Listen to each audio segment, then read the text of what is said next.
And that is when I break the rusty drill bit off as the drill's going straight into your kneecap, full speed to maximize the pain. And on that cheery note, welcome to the Swine Brothers Show, episode 151 for May the 31st, 2018. You can get in contact with us at Cosmicgodsdie at gmail.com. Facebook is Swine Brothers and Twitter is SwineBro666. I am your ever here host, Ellie Lindemood, and the drill bit breaker is... Hi, I'm the Jim. I just do shit. Yes, and he breaks drill bits into your body. Oh, yes, you keep going until they talk. I mean, And if they don't talk, the whole, well, you just keep going to increase the pain. They're going to die. The trick is to let them know, yes, I can release you from this pain. this is something I support. Anyway, welcome to the show, people. It's the last day of May. Yay, last day of May. And there's some sort of waifu or waifu apocalypse on Steam. Bunch of people that make some of the games we've actually played. This got letters saying that their games were going to be removed because, oh my god, the risque content. And apparently there's a new Fallout game and it's going to suck.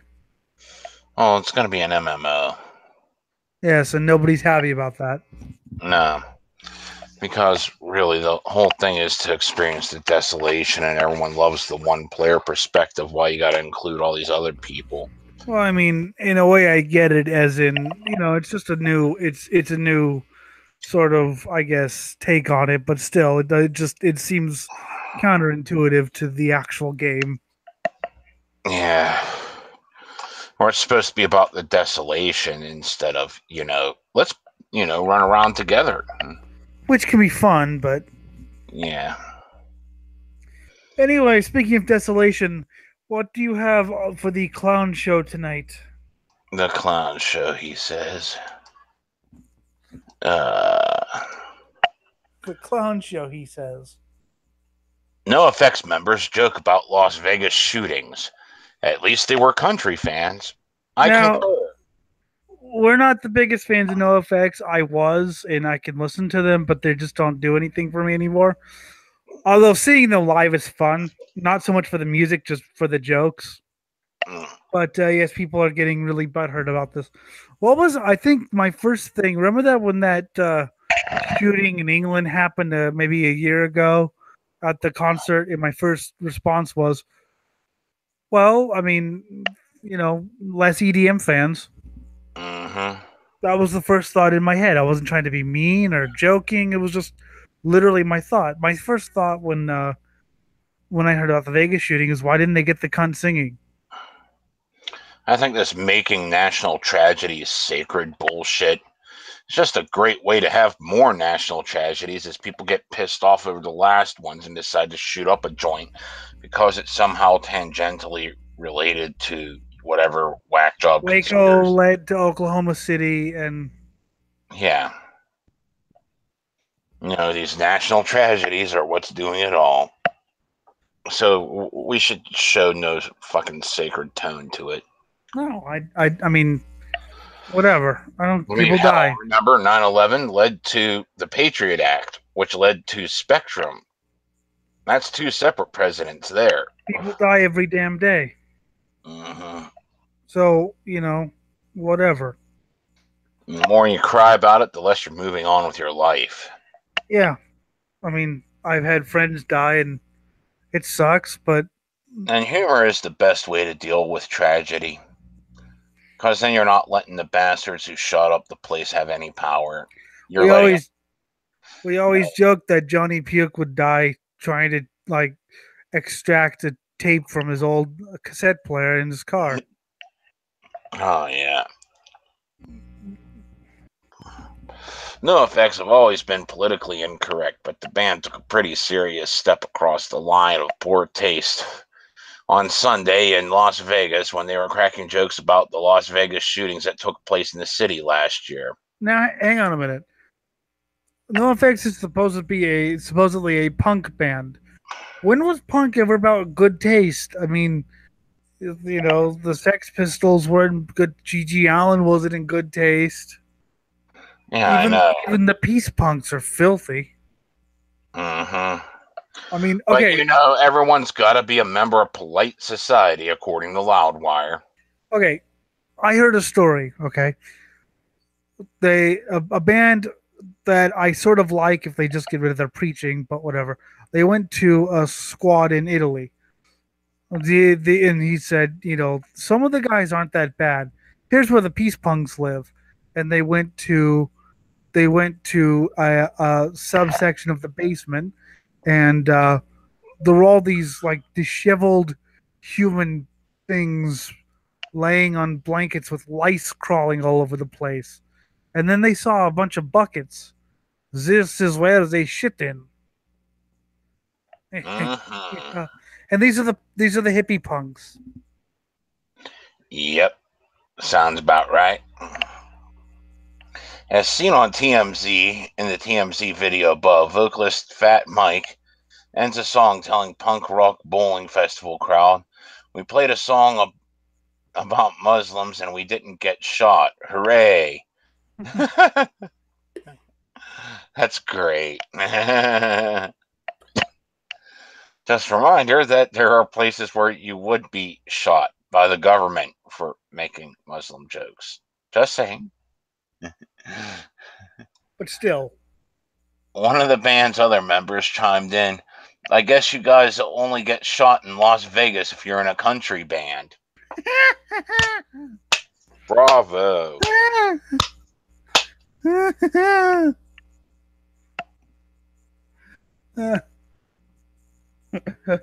Which, I mean, should be a thing. Yes. Shoot country musicians on site. Exactly. They're the true terrorists. The response, "That sucked, but at least they were country fans and no punk rock fans." Ah. Or Fat Mike chimed in to some noticeably offended concert goers, "You were all thinking it." Exactly. Well, they've done this before. I mean, I went past them at Warped Tour. I was 12. Fuck off. And they were saying, "Yeah, hey, if you're a Christian, go see Under Oath because you're what's wrong with this country." Yep. That's glorious. So let's see who's all pissed off. You'd figure like there's one rule about playing in Vegas: don't joke about the shooting and not to be a douchebag. Unreal. I've lost so much respect for him for that. I've actually gained respect for him. Yes. Fuck you, Long Island's Capo, Jeffrey Kleiman. That is, You're a I pussy. mean, It's official. that is such a, like, that, I would definitely do that. J. McDonald, 0626, American Dirtbag. Replace country fans in that quote with any typical left-wing group, and that's the sort of thing NFX would protest, cry, and write songs about. Well, who cares? You're the one getting your panties in a bunch. Boo-hoo. Yeah, really. Did you even go to the show? You're not a dirtbag if you're doing this. You're trying to be part of polite Yeah, society. right. That's such a not You're not dirtbaggy a thing. dirtbag. That is anti-dirtbag. Get the fuck out of here. You don't belong. Change your name to American Pussbag. Exactly. Trashy hypocrites. I get it. They think it's cool to not care, but come on. Yes, you're an American pussy bag. Dave Smith, one of the people who commented on my thing, said, "I don't know. It's just sort of being a dick." It's like, it's not that. It's just that's the first thing that came into my mind. I mean, I'm not going to pretend to be anything other than scum. Yeah. I'm not going to pretend to be nice and wholesome or I'm just, I think really morbid and horrible things, and that's just who I am. Tyler Willow, professional Tide Pod taster. Being into punk almost my whole life, I know NoFX likes to push the boundaries and throw some controversial jokes in their set, but the Las Vegas thing was uncalled for, and honestly, any band signed to Fat Mike's record company should get out. boy. Yeah, you definitely eat those Tide Pods a lot. Maybe you haven't eaten enough Tide Pods. Yeah, you got to get the final sleep. I mean, this is what punks become. Really? I mean, Yeah. we need more anal cunts than GG Allens. Oh, yeah. I miss legalized murder. And yeah, This would have been celebrated. GG Allen was a country musician, but he was a good country musician. He was singing about being an outlaw and killing people. He wasn't singing about, rodeo love. Mm-hmm. When I say country, I mean pop country. Yeah, pop country sucks. Which is pretty much what everyone thinks is country these days. Yeah, fuck those bastards. Yes, we need more Hank 3. Brett Pack. I'm a McBraniac. I'm a McBaniac. McBrainiac, I think. They must have forgot the R. Iron Maiden, Nico McBrain. NoFX is lucky that no one of their families or friends were in Vegas on October 1st. Honestly, be completely honest. If one of your friends was involved in that shooting, would you still make a joke? Because I know the answer for me. I still make suicide jokes all the time. And my best friend since first grade decided that whenever the military refused to let him in, he decided it was a good idea to eat a shotgun shell. Literally, he gets booted out of the military for getting a DUI while in Germany. And then he tries to get back in. They refuse. So he decides to go boo-hoo, pity me, eat a shotgun shell. This was my best friend from the first fucking grade, Bob Razy. That's, oh, yeah. And I still make suicide jokes all the fucking time. Yeah. I just made one describing his death. I said he ate a shotgun shell. Wonder what it tastes like. I don't know. Probably not that good. No. Or maybe it was so good it just blew his mind away. I mean, I make jokes about puke dying. Like, I still say that when he got hit by a truck because the driver fell asleep or whatever. That's how it happened. He didn't, like he wasn't trying to, change because his tape player stuck all the time, and he loved music. So I was like, what I always thought he would, like I said, he would be changing the tape on his, his tape player and be hit by a truck or something. Or, I'm not one to wish ill on people, but I hope their career tanks. You're saying I'm not one to wish ill on people. I bet you do it all the fucking time, but you have to prefix it with that so it sounds like you're part of polite society. I am one to wish ill on people. I do it all the time. I do it all the time too. I hope you get herpes, Jim. Self-euthanize. Painfully. There you go. And that's how we talk as friends. Just imagine what would happen if we actually hated each other. Just imagine what would happen, what I say about people I literally despise, loathe, and actually do actively think about killing every now and then. So, Anaka? Oh, God. I already told him it was worth the jail time. He has never talked to me again. No, and he's gone. He went to the Philippines. Not good. Terrorists will get him. I won't have to lift a finger. Yeah. Unless he gets sent back again, because he tried that a year ago and got sent back. So. Yeah, pesky foreigners with all their damn laws about getting into their countries. That's why we need open borders here in the U.S. They ran out of money and had to go back. And I'm like, that's why I'm glad Joseph's saying wait 2 years so we can save money. Mm-hmm. What they said is awful and inexcusable. I thought it was funny as hell. I gained a lot of respect for them. Yes. You're letting these bastards going on these shootings have too much power if you can't make jokes about tragedy. Yeah, I mean, these people want you to be incensed or enraged or saddened. What they don't want you to do is laugh. They want you to be mournful. They want you to be distraught. They want you to freak out. They want you to shit on anyone that even mildly says anything that could even be misconstrued as a joke about it. This is what the shooters want you to do. They want to have that kind of control over your life so that whenever they, God. And people just don't realize that you're feeding right into it. This is what they want because they see this shit all the time. And they're like, you know what? I want to be remembered like that. What they said was awful and inexcusable. That's how I want to be remembered. Therefore, I'm just going to go shoot up another nightclub or something. I mean, the Columbine kids wanted a movie made about them. Mm-hmm. Directed by Steven Spielberg. They had a movie made about them, but I don't think it was Steven Spielberg. But no, still, they got their dream. Yeah, but it's just. And they got their dream because people like this sitting here saying you can't make jokes about this shit are a thing. If these people did not exist, the Columbine shooters would not have had their dream fulfilled by having a movie made about them. Yes. And that's why when, Suicide Bomber, he went out with a bang. I just, oh God. Human hand grenades. Let's go. There were some human hand grenades at things.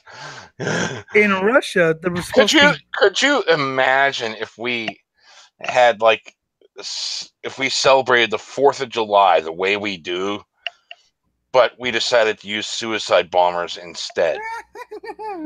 Just run out in the middle of the field, boom! Body parts flying everywhere. In Russia, they were America. In World War II, they were trying to get dog bombs, basically dogs carrying bombs that would blow up German troops. It didn't work because dogs didn't understand. So dogs didn't understand anything. So they would go to the familiar Russian tanks and drop the bombs. Or they would go, oh, scary, loud noise, scary noises. Fuck this. I'm dropping my bomb and going back in the tank. So, yeah. It's, oh, God, there's a dog with a bomb. And it just dropped it on our tank. You're fucked. Boom. So, like that, except for with humans in the 4th of July. So you guys think it's funny to laugh about shooting victims? Yes. Because if you don't, the shooter wins. Yes. And because it's just funny. Yes, it is. It's not comedy unless someone suffers. Why do you think the Three Stooges got so big? Yes, but they would never be allowed to do anything. Because you've been taught to be incensed and complete pussies instead of realizing life's out there. I remember when there were these bar slugs that I didn't know they were bar slugs at the time. I knew there was some sort of coin used for something. I thought they were tokens for pinball machines or something when I was a kid. But as I grew older, I realized, they were bar tokens to get beer. Yeah. And to make certain that people knew it was from a specific place, different bars in town would drill a hole through them in different places. Well, one bar drilled a hole through it right through the head on the token. So I guess everyone got tokens from the same joint because it was a bulk deal. And after Bud Dwyer decided to call that press conference where he decided to say, I'm sorry, Mom. We called it the Bud Dwyer commemorative coin. I mean, I didn't find out till many years later the whole entire, dear God, I hate politicians and he was probably guilty of something, but for the one instance that they were actually going after him on, he was actually innocent. He was the only innocent guy, and the only reason he decided to eat a shotgun shell was because it was part of this Ponzi scheme where, if you turn in your friend, we'll go easy on you, slap you on the wrist. Yep. So, everyone was turning everyone in. They finally turned in an innocent guy. The guy that was at least innocent of the crime that he was being accused of. And the funniest part about me getting into realizing this was I remembered the joke. It's a Bud Dwyer commemorative coin. I still love the story about you were homesick or Oh playing sick. yeah. I didn't even know who the fuck he was, but after the Bud Dwyer Commander of the Coin thing, I remembered the name. I probably wouldn't have remembered the name and had to internet search that guy who shot himself during a press conference. But I just thought so they interrupted your cartoons, right, or Yeah. something. Yeah, And I just do this. I thought it was gonna be something boring, and I remember him pulling out the gun, and it's like, oh, they cut the camera, and I flipped through the channels real quick with the dial, click, click, click, click, click, and got to a channel where like he was like okay, and he wasn't okay. He was blowing his head off, but they actually had the camera still on. yeah, quick, get the camera, or quick, change the channel now. Uh-huh. Let's go to the news station that's too traumatized to cut it off, or has the balls to air the whole thing. Yeah, Didn't right. care which it was, just as long as I got to see it. And did you tell your friends at school? Hey, guess what I saw yesterday? I saw some guy eat a bullet. Well, I didn't say it like that, but I know I bragged about it. Good stuff. And so yes, this leads back to our shootings are funny. Yeah, and if you don't make jokes about them, well, you heard the joke that we had back in the day. That actually caused me to research what the fuck happened years later when I had the tools for research, so I could actually learn something and see, damn, that was a fucked up incident. I read about it completely randomly. Someone posted something about Bud Dwyer suicide on TV. I was like, wait, he did it? And then I actually had to watch it. I was like, holy shit. Mm-hmm. Oh, they even put that on Faces of Death. I mean, most of the shit they put on Faces of Death you could tell was faked, but like they actually got some actual death footage sometimes.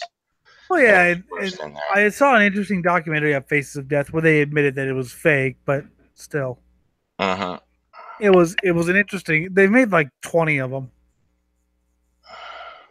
You people are disgusting, and it should have been you.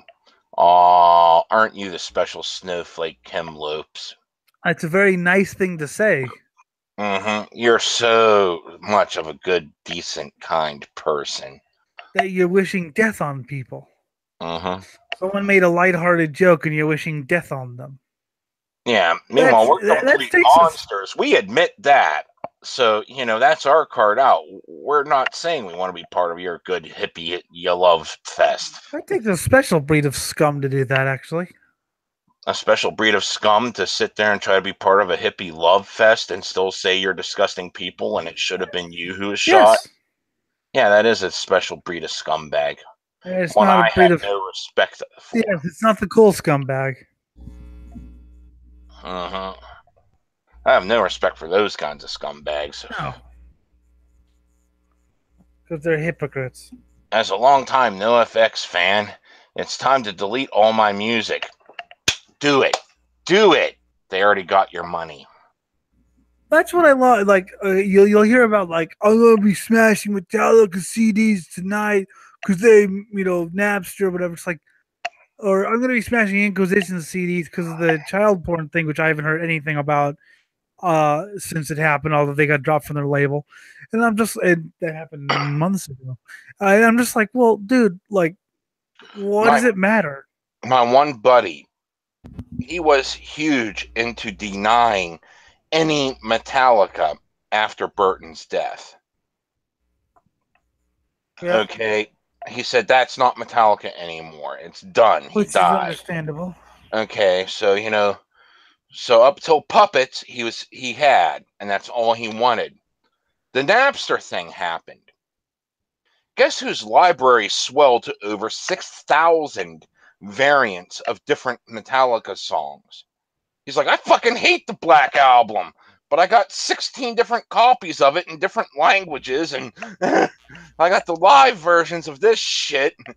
Fuck it, if they're gonna pull this shit, I'm just gonna illegally download the planet worth of Metallica. Fuck them. Hey, no, I'm not eating a single. They're getting a single dime out of me.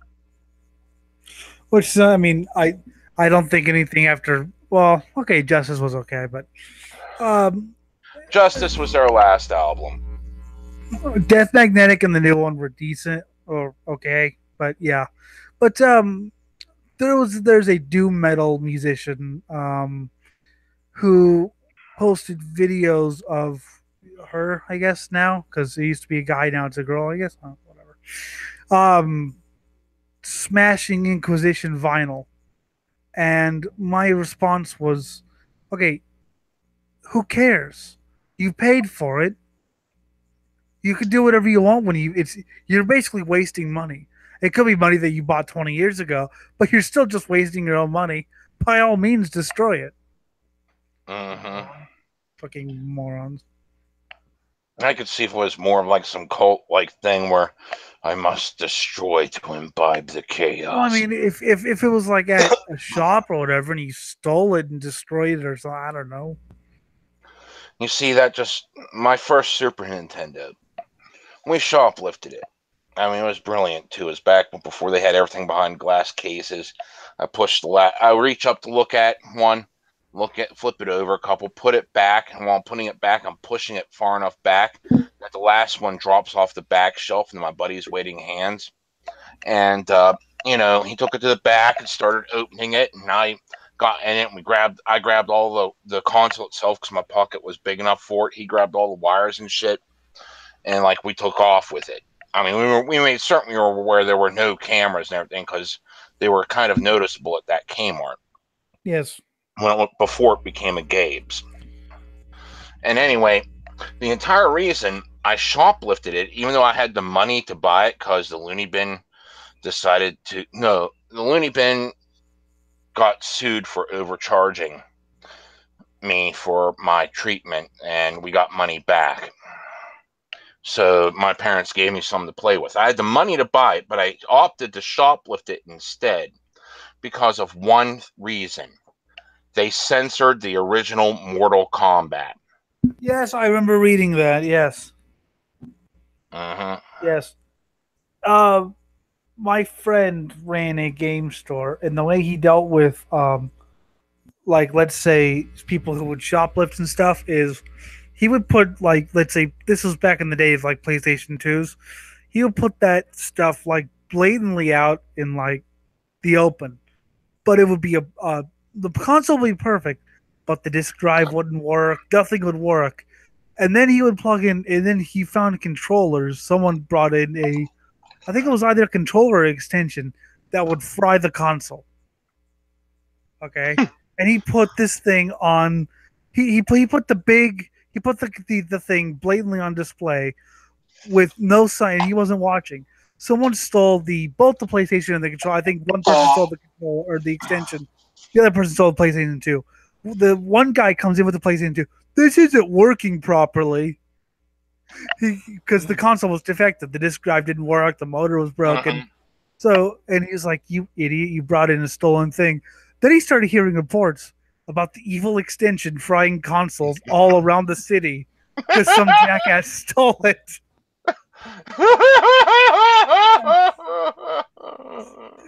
Some guy stole it. Let me plug it in. Hey, can I borrow this? It didn't work on mine, but maybe it'll work on yours.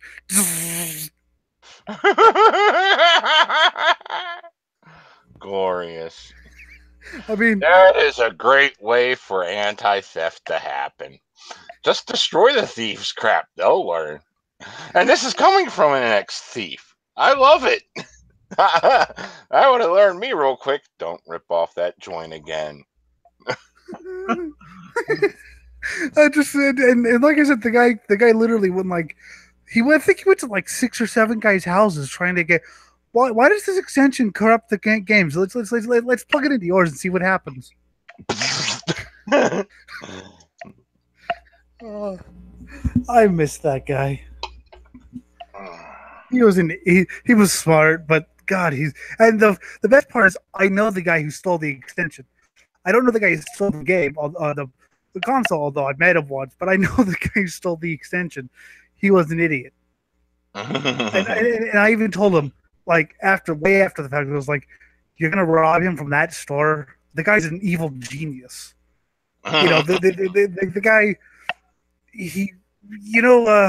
the archetypal bad scientist? Uh-huh. That's him. You know, so you're gonna steal from that store anyway. That's how you that's anti theft right there. Uh-huh. Rather than trying to stop them and security guards, let them steal something that's blatantly broken and that will just either not work or destroy anything that comes in contact. Here, let's plug this in. I got a cool extension. We can play more games. The comments making in Vegas are disgusting. I thought they were humorous. Yeah, I thought they were quite humorous, actually. I also you were thinking it. Uh-huh. Also, Jason Eaton, just remember, the terrorists win every time you make a tweet like that. Yay. What the fuck is wrong with NoFX and Fat Mike's racist Islamophobic rants? Racist? Islamophobic? It's not Islamophobic to point out that if people say bad things about Islam, they can die. What about that Dutch director who got his throat slashed for making a film critical of, Islamists? We're not anti-Muslim. We're anti-Islamists. Extremists who use religion as excuse I to. don't care what God you pray to, how you do it, or whatever. It's whenever you decide to start blowing people up. And keep in mind, there are actual governments in the world that kill you if you don't worship the right religion in the right way. Well, yeah, but I doubt any of us will be going to any of those countries. Oh, I'm not going to those shitholes. Fuck that. Because I asked Joe's because she works in Jordan right now, and it's actually pretty good because there's a large it's an Islamic country, but there's a large portion of non-Islamic things. People, so you can get like pork and shit, and you don't have to be, And apparently they have Popeyes and McDonald's. Good. It was funny because I remember she was like, "We went to Popeyes last night. Yeah, we went to McDonald's." I was like, "Are you in Jordan or California?" What an absolute fucking asshole. I'm an asshole. Ruined our fucking night, Dick. If it's that easy, Larissa, you black flag hag, yeah. If it's that easy to ruin your night, come spend a night with me. I'll ruin your life. Or come spend it. You know what? Come spend a night listening to the Swine Brothers show. Yeah. Just a couple hours. It'll completely destroy your brain. It'll be like, I want to die. And then you yourself will eat a shotgun shell, self-euthanizing painfully. Because I'm certain you won't do it correctly, and it won't be a quick, painless euthanization. Because if one comment could ruin a whole night of if you consider NoFX good music, whatever, but a whole night be ruined by one comment. I mean, I've had worse I've heard worse comments than that on some of my best nights. Try being forced in a situation where you haven't seen your kids in over a decade. And it's not because they grew up. They were taken away while they were still little, and you were fully intent on being a parent. And the government just decides, nah, you're not allowed anymore. You know why? Because. And that's all the reason you get. Go ahead. Have yourself an ex that dicks you off that bad. And some of my best nights, I was chased off by Nazis. They were quite fun nights. There were nights I woke up covered in bruises, not knowing how the hell I got them. I still love the days where I woke up. The one day I woke up in my neighbor's yard, and their kids were poking me with a stick. And I just couldn't help but think, this is somehow poetic. Well, one time I woke up in the girl's yard, my friend's yard, because apparently someone was trying to kill me but then drop me off. And she comes in with her car. She goes, "Yeah, I saw you in my yard and I decided to go out and get some water and things." So when you woke up, I was like, "So you're going to leave me there for 20 minutes?" Passed out. He's like, and her response was deadpan. You weren't going anywhere. Yeah. I couldn't stop laughing. Well, it hurt like hell to laugh because, ow. but I couldn't stop laughing because it was just that you're not going anywhere. On that night that I told you that about the chair hanging from the piercing incident, that night I was lying on the uh, ground as this shit was going on, and I remember I tried to laugh, and while I was laughing, I pounded on the ground, and a rusty nail went into my hand, Ah, and I pulled it out, and I'm like, "Ow!" And I continued laughing. yeah. I I was just remember, too hammered. There was no hope for me. I remember I had passed out and I woke up and someone had decided to sit in a chair and put their feet on my back, and the chair was like I was underneath the chair, and he decided to put his feet on my back, and I knew who it was. I was like, "Why did you?" And he's like, "You look like a good footstool." I was like, "Well, could you move?" He's like, "Eh, eventually." So I stood, played there for 20 minutes while he just sat back and drank his beer, being used as a human footstool because I was a pussy Hey, and passed out. I was at my dealer's dealer one night and partying there, and I was flirting with this one chick all night, and it was all cool, and I passed out on her arm. I woke up with a black eye. Here I was flirting with a married chick, and her husband came by. Ah, well, yeah. Oh, well, you learn the hard way sometimes, you know. Yeah, you do learn the hard way sometimes, but yes, this is all worse than the comments that NoFX made. Yes.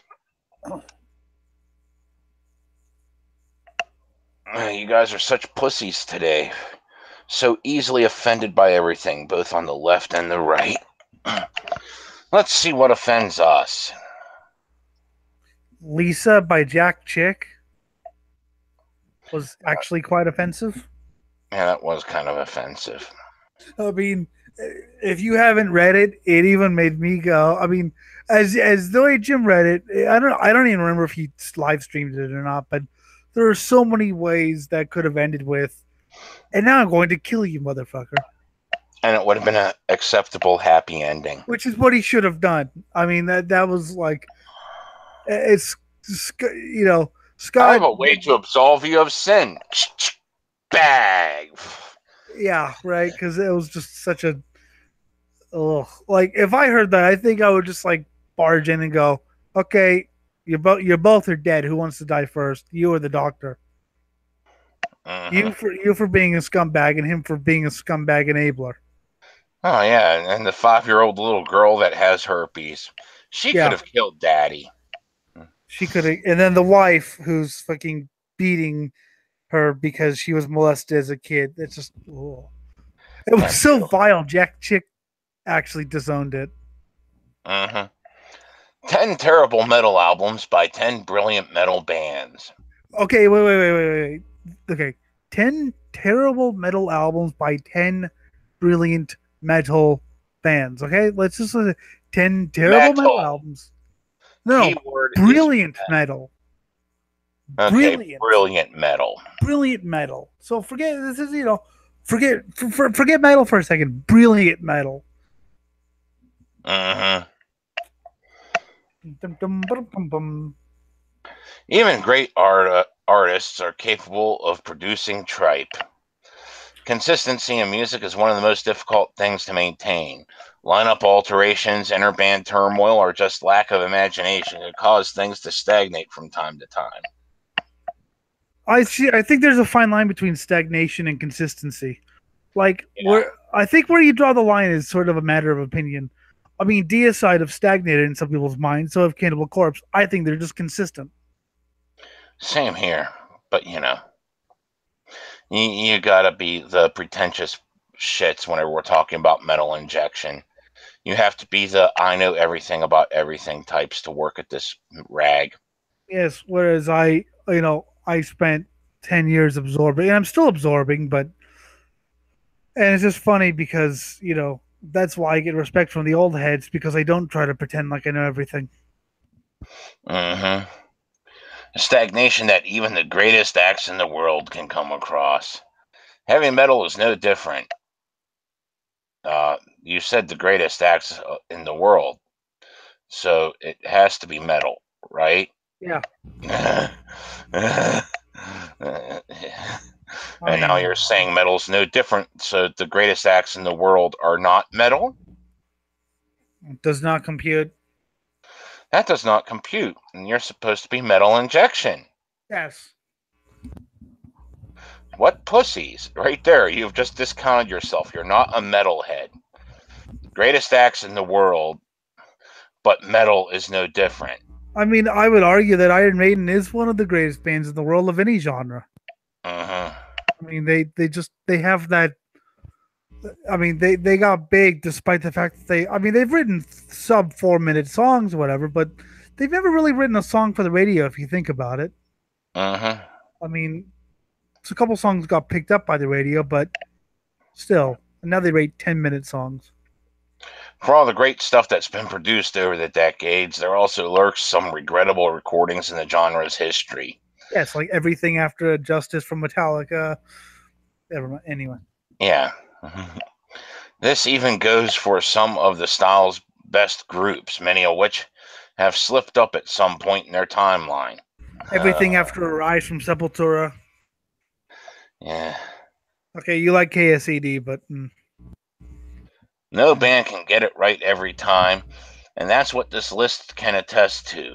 It features 10 poor albums by 10 of metal's heaviest hitters, most of which go completely against what their creators' work was all about prior to their release. Number 10. Korn, not metal. Although I did have to review this album, The Path of Totality. Oh my god. Korn's not metal, so the greatest acts in the world, but metal is no different, meaning that metal is not one of the greatest acts in the world, but this is about metal, and the first thing you list is something that's Korn. not metal. Yeah. I'm sorry, I'm having flashbacks to reviewing this album. Oh. Gloomy metal icons Korn, who are not metal. Gloomy metal.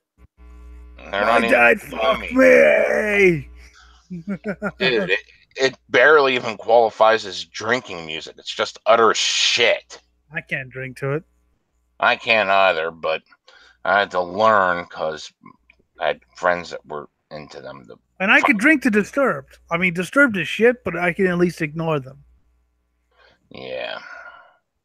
Are you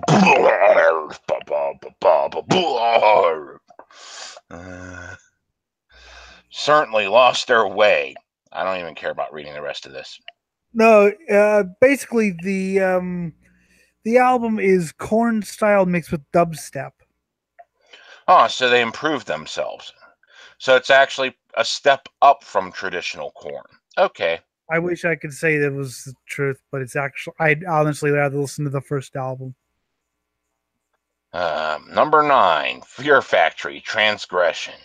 Fear Factory has always sucked. I mean, they're metal, but they've always. But yes, yes, I wish I could say Korn improved themselves, but even worse. Yes, Fear Factory is a band I sort of liked their first album, which was sort of industrial death metal, and then they just sort of went down this shithole. Yeah, that was what I listened to, but then, yeah, I stopped caring after a while. I never forget when a while was. I never bought any of their shit. My friends did. Even the first album was not that good. It's basically Napalm Death ripoff. But I mean, if I want to listen to that, I just go listen to Napalm Death. Yeah. Even industrial metal titans Fear Factory can't sport a flawless discography. Well, we just discounted everything after the first album. Yeah. So, do they even have a good discography to begin with to even tout flawless? I mean, if that's your thing, then I guess they're decent, but it's just not my thing. It's Number 8, Judas Priest, Jugulator. I don't actually mind this album. Now, it's not amazing. It's not even that great, but It's better than people thought. I think Demolition is a little bit worse. This is the first of the Ripper albums. I'm sort of interested to see what they say, actually. I like the video they actually have here of Burning Hell. I kind of liked that song. Yeah. Some might say 2001's Demolition was the worst Judas Priest album, but to my ears, it's marginally better than 1997's Jugulator. It was the follow-up to the band's classic 1990 LP Painkiller, and the first to feature Tim Ripper Owens on vocals. Owens actually does a good job here, but it's the songs themselves that are the problem. The surprisingly brilliant epic Cathedral Spires aside, so you like one song on here, but you discount the entire album as utter shit. Yeah. Even I don't do that. Well, I mean, I've heard albums that have. I've heard, okay, where it's a one-hit wonder type deal, but I mean, to say it's the worst of like one of the best bands. I think Nostradamus is a little bit worse, but I don't even mind Nostradamus, to be honest. I think Turbo is the worst thing they ever fucking did. I'm your Turbo. Fuck off.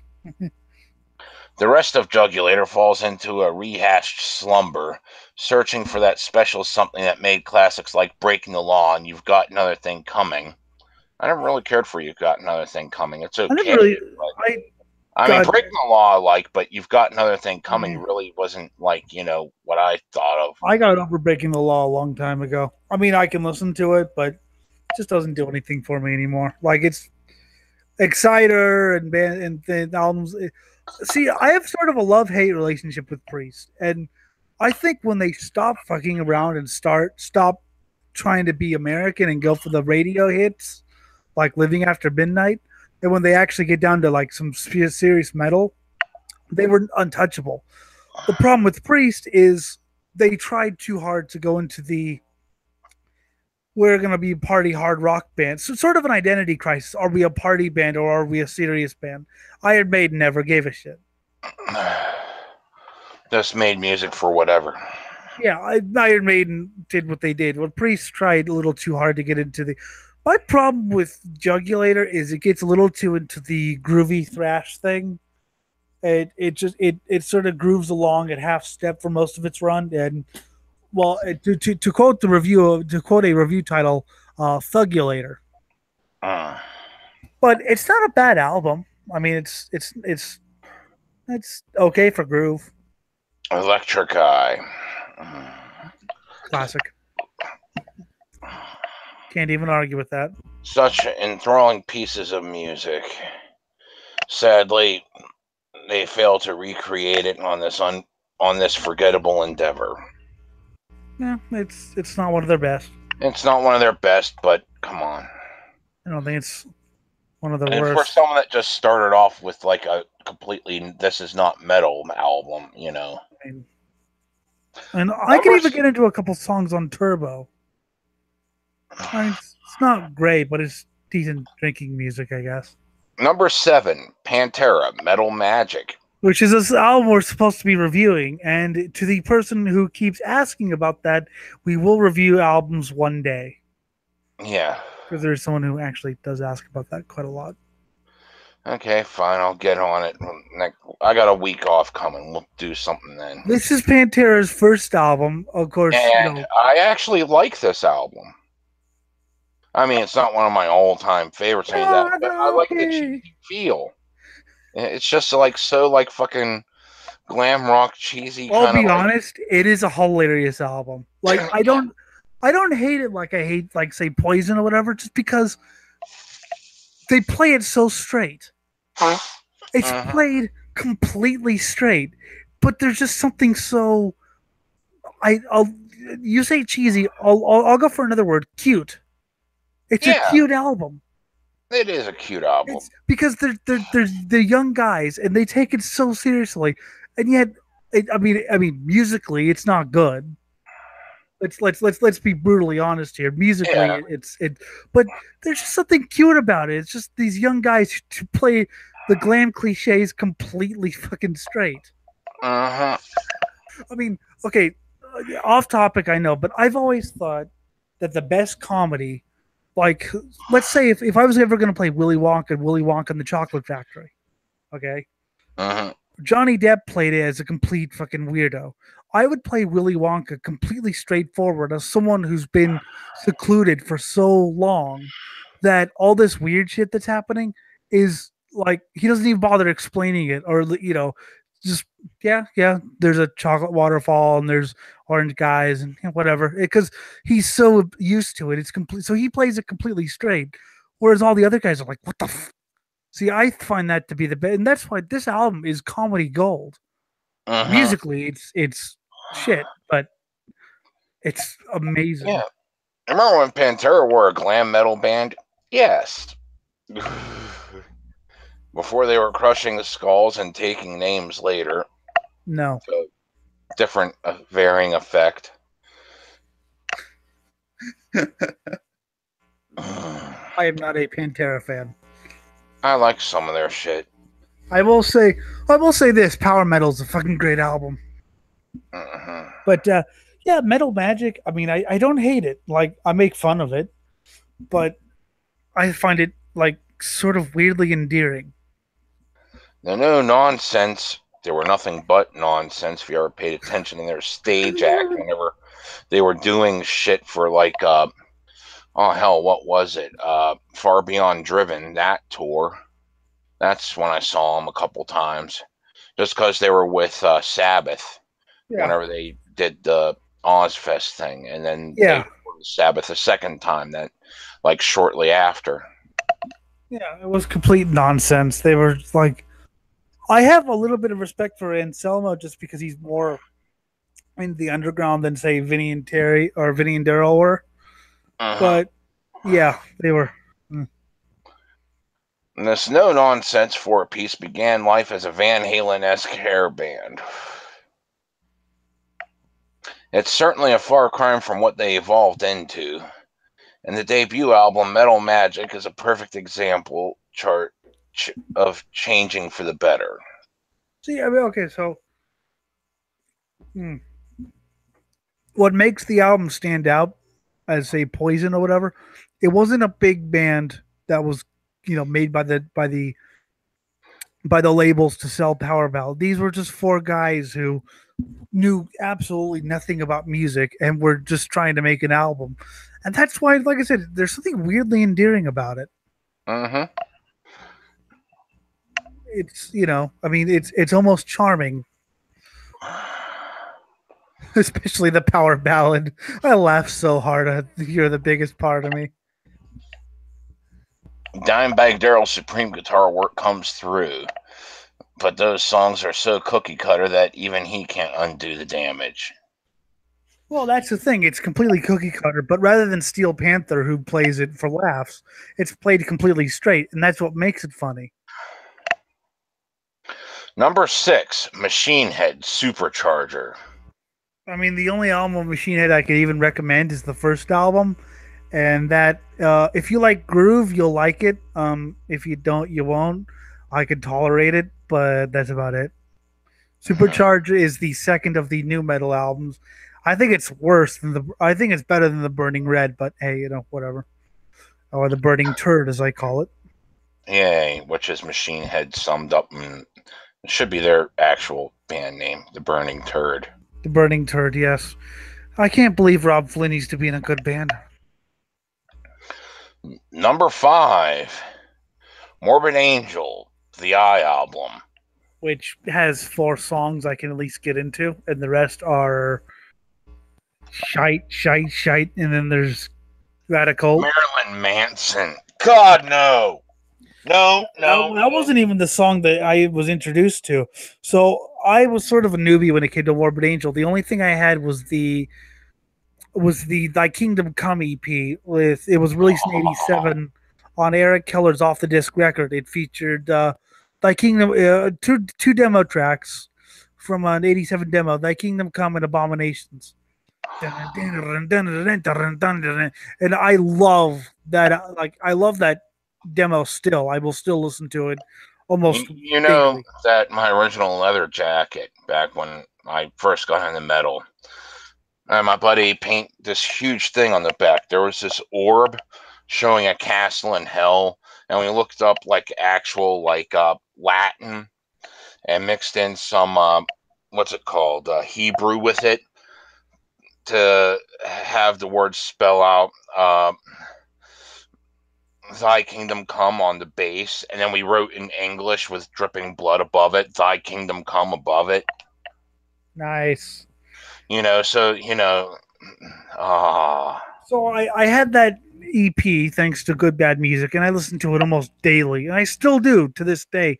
So anyway, I was listening to Liquid Metal, which yes, Jim, you'll laugh, but I didn't have my computer then, or it was a Braille note. So basically, the only way I could listen to music without the iPod was through Sirius Radio, and so I listen. And you find something good on Liquid Metal every now and then. Anyway, they're like new from Morbid Angel, and I knew they had a new album out. I didn't know it had come out yet, but this is I Am Morbid, and I was like, okay, I Am Morbid is a weird name for the what the Morbid, Morbid, what the fuck am I listening to? And then so I literally okay, you can't see me, but I'm sitting there like with my mouth agape in the what am I like half between what am I listening to and a silent scream, sort of like this is ear rape. I mean, this wasn't even the Marilyn Manson song. This was the Stadium Rock song, which we will be reviewing the I album just because we have to torture ourselves. I know. And so anyway, I read the reviews. I was like, and then out of morbid curiosity, I downloaded the album the next day, but I just remember morbid. Uh-huh. And the latest album is generic. I mean, it's better than the I album, but it is really generic. Yeah, but oh well. Fans of the death metal group Morbid Angel were greatly anticipating the band's return to music after 8 long years of waiting. Unfortunately, they were sorely disappointed with what materialized in the end. And my first exposure to the album was Marilyn Manson. I don't know why. Honestly, my first thought was like, no! And I wanted to gouge out my ears and erase all existence from all eternity. Now that I know the actual story, I'm a little surprised that it had turned out the way it was. Trey was really into video game soundtracks at the time, and David had come off with the Gene Torturers, I think they're called, with his wife in the band. Basically, they were an industrial rock and metal band, and he had done some house music and things like that. So he had gone off, was it 13 years of not being a part of the metal scene. And if you look at videos from like 2008, 2009, 2010, he's wearing like a PVC jacket and singing like Hatebreed. So I like Hatebreed. They're actually one of the better groove bands, but still, it's not death metal. So knowing that story, I didn't know that at the time, but knowing it, I was like, how could we expect anything differently? I mean, the death metal ones were written by the new guy in there, and they seem to be sort of put in there just like, yeah, here's some death metal, now piss off. Number 4, Anthrax, Stomp Fort 2. Anthrax is a band that I've never, after the first album, Spreading had some okay songs on it, and then after that, nah. I tried to get into them, and I can only remember the Killer Bees and like a couple tracks off that. I think there was one song called You Fucking Whores. And that's the only song I actually remember by them because that's how little interest I've had in Anthrax. They're just not very. They sound like Artillery if Artillery tried to be happy. Stomp 442 was the second of John Bush of Armored Saint fronting the band. I'll sum this up in one word: grunge. Oh, okay. Well, that's all we need to know. Yep. Yeah, grunge. And I had to review all 4 albums. Number 3, Slayer, Diabolus in Musica. Fuck you. Yeah, this album is probably my least favorite Slayer album. Yeah, it's my least favorite Slayer album, but it But is far, far from bad because it's still in rotation.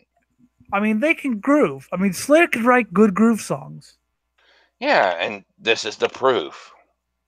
I mean, God, fucking Bitter Peace. I broke my buddy's nose to that song. It's in a pit, you know. I told Jeff flat out, you know, if Slayer's playing, don't come near me. Well, what'd he do? Oh, there's Jim. Hey, Jim, how's it? Cast out the warring factions. Oh, Jeff. Boom! After I punch him in the face 16 times. I mean, they can write groove songs. I mean, that's the great thing about Slayer is you could write good groove metal. It's just most bands don't write good groove metal. They just settle for chugga chugga but Slayer, their songs are still interesting. I mean, it's Mm-hmm. that and Repentless. I think are my two least. I still love Repentless. Um, Repentless is hair better, yeah, but but I it's mean, still like, oh god, yeah. now you want to make me listen to Slayer now? Fuck off. Oh, but yeah. By the way, you know, just gonna say it again. Ah, yes. Section 2, J, row J, seat 16. Yeah. I That's 10 rows back from the pit. yes, I'll be seeing them on June 9th here in Burgettstown. and I can't wait for the reunion. Yeah, I'm saying it's, you know, I want to go say goodbye, but No, I'm just they because I always missed back. them whenever Yeah. they did their thing. So yeah, that's the day after the 3-year anniversary of the show. That's the 3-year anniversary of me appearing on Metalgate. Yep. At a time when new metal was all the rage, Slayer found themselves at a crossroad, releasing their unfocused eighth studio album, Diablos in Musica. I thought it was focused. They were just experimenting with a new style, and this is what they came up with. I mean, part of me, well, yeah, Slayer did sort of trend out, but it was a good. I still like it. Mm-hmm. I mean, Overkill trended out, and I still love the groove albums of Overkill because they actually did it right. You know, rather than let's say Anthrax who went completely grunge. Way no way, way no way. Mm-hmm. However, tuning their guitars down to C didn't stop this album from reeking of desperation. How? They just did what they did. They just did it, and it turned out excellent. I mean, I remember doing Slayer's discography review, and I guess I could see why people hated it at the time because it was really groovy. But it's been 20 years, people. Time for a re-exam. Then again, people were hating Divine Intervention Well, because dude, I loved the album the day yeah. it was released. I just fell in love with it But then again, I know because people who parts of it did unsettle me. I mean, yeah, there's love to hate, which is like groove, groove, groove, but at the same time, it did it so well that it yeah, just jars the brain just in the right ways. even State of Mind is a really well done song. Mm-hmm. But I know people who hate Divine Intervention because they got out of the whole mysterious thing and went to a more urban sound. So people are just never happy. Lead single "Stain of Mind" is serviceable enough. You suck. Who wrote this? Great for just circle pitting. William Boyd sucks. He's a poser fag. Well, yeah, he works for Metal Injection. Yeah. I remember when Metal Injection used to have like the mainstream Resistance cast and all these cool things where they used to play, black death metal and they used to make fun of things like they used to make fun of bands like Hatebreed or whatever, and all these fucking shitty ass bands. Now it's just Mm-hmm. they got rid of the mainstream Resistance cast host and they replaced them with other people, and I don't know. Yeah. Who knows what the fuck happened? Maybe politics happen. Maybe they figured if we pander to the mainstream, we can make more money. Yeah, I guess. And it could be either way, and that's why it sucks. Yep. But the rest of the record lacks vitality. How? How? It's And urgency. How? how? And even if you say it's the least interesting Slayer album compared to what Metallica, Megadeth, and Testament was okay with Demonic, but even still, uh, compared to what a lot of the bands are, Exodus was on hiatus. Metallica was going through an alt rock phase. Megadeth was just about to release Risk. Oh, God. Insomnia. Um, Not Risk. No. No. If any band Anthrax. deserves to be on here, that would be Megadeth. Yes, right. Risk. That is complete, utter trash. That is the worst, one of the worst albums I've ever heard. Anthrax, fuck Anthrax. Testament was okay. They sort of did a groovy death metal album, which I actually like. Others don't. But so this was actually, I mean, Megadeth had released Cryptic Writings in '97, which had some good songs, but also had utter tripe as well. And that's sort of the jumping off point for Megadeth. That epitomized albums like Rain and Blood and Seasons in the Abyss. But it's not meant to be Rain and Blood and Seasons of the Abyss. It's a different style. Yeah. It's still thrash. And on top of that, you do know South of Heaven exists? Which was slow and doomy and yeah, and some have said it's like one of the albums that was sort of proto death metal. all you need to do is pitch the vocals down and you've got death metal. Have you ever listened to Silent Scream, motherfuckers? But have you ever listened to that song? But it is my all-time favorite by Slayer, period. To the point that I'm actually sad that I'm not going to hear it live, but fuck it. I'm hearing a lot of other good music live. You're also going to see some other bands too. I can't even remember who the fuck's on the bill. Testament. Oh, that was the only other band I cared about. Really? Because I think Napalm Death's there. Really? Either Napalm or Behemoth. I didn't see it on the placard around here. Maybe it was in really, really small print. I'll look it up later. Anyway, but I mean, it's a different kind of thrash. It's more urban. It's okay if you think about think of the first 5 albums as doing evil things in the abyss. These albums are driving a tank through cities. Uh huh. Da da da da da da da boom! The story behind that was like I entered the cheat code for it was a selectable cheat where you had all guns and James Bond, and I threw my friend into the one level which was a street level, and like he selected the tank weapon while he was outside of the tank, and we're both on a lot of acid. Okay. So, when you're outside the tank, it's just wherever you point the cursor and you pull the trigger, it explodes. Okay. So we're just walking around town making everything explode. I have the lineup for Slayer. Okay. Lamb of God. Okay. Anthrax. Testament. Ooh, yeah, that's what I want. Behemoth. Oh, yeah, that's gonna be fun. You could hear some black and death metal. I like Testament. They're like Testament are sort of like a beefed up Metallica. I've always thought they're like if Metallica took crack. Lamb of God, I guess they're one of the better of the groove bands. Yeah, to be honest, yeah. I got their shirt years ago just because I was on drugs and I saw them. And Behemoth are fun. I mean, they get shit because they're successful, but I mean, it's hard to believe that it's such an extreme band that sold 10,000 copies in the U.S. Yeah, I tip my hat off to them. They can make billion-dollar music videos and fucking appear on, huge things, but yet still make utterly ferocious death metal. Thankfully, they got into their groove in recent years, ultimately distancing themselves from this failed experiment in the process. They It's still play some of funny their you say songs. they distance themselves because they still play some of their songs.